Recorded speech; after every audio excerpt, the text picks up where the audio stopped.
In this video, we will discuss the derivations of the equations of motion. So there are three equations, as we know that. First one, v is equals to u plus at. Second one, s is equals to ut plus half at square. And third is v square minus u square is equals to 2s. So here, remember, the body will move along to the straight line only, and its acceleration will be constant, and initial velocity u at time t is equals to 0, and after time t its velocity will be v. These equations are used only when the acceleration will be constant. Now the graph plotted between velocity and time will be according to the given figure. Time taken on the x coordinate and velocity taken on the y coordinate. So the graph will be like that.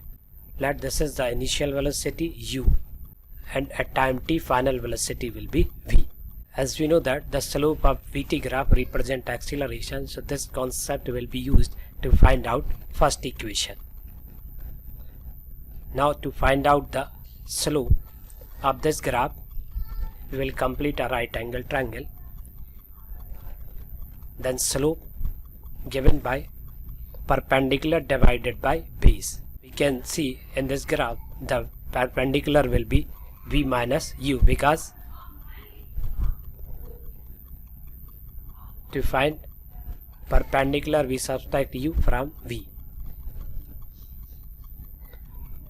and the base will be t minus 0.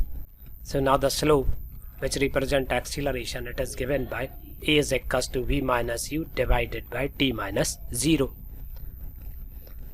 As we cross multiplied it, we get v minus u is equals to at. Now when we rearrange this one, we get v is equals to u plus at, which is the first equation of motion.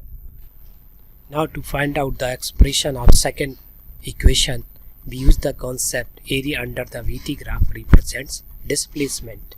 All this area will represent displacement. Now to find the total area under vt graph and the time axis, we divide this trapezium into parts. The first part will be a rectangle and second part will be a triangle.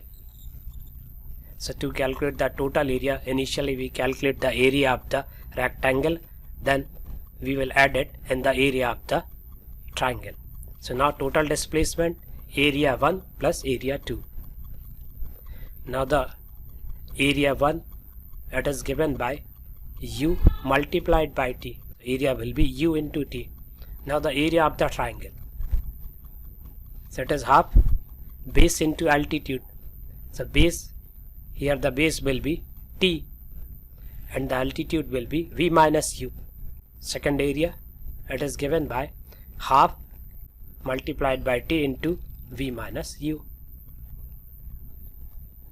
Now next step, as we solve equation first, then we get v minus u is equals to at. So as we substitute v minus u by at, so we get s is equals to ut plus half at square. So this is the second equation of motion.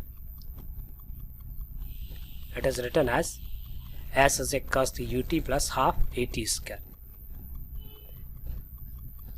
Now we will derive third equation with the help of these two equations. So to derive third equation, we just eliminate t from first two equations. We can find out the value of t from first equation. T is equals to v minus u divided by a. Now we substitute this value of t in second equation. So we get s is equals to u in bracket v minus u divided by a plus half a, then in place of t v minus u, so it will be whole square, v minus u divided by a whole square. Now just in next step we simplify it. Just open the bracket, then in second step apply v minus u whole square. Now in next step we consider LCM and we further solve it. So as we simplify, so now as we solve, we get s is equals to v square minus e square divided by 2a. It can be written as v square is equals to a square plus 2as, or v square minus e square is equals to 2as. This is the third equation of motion.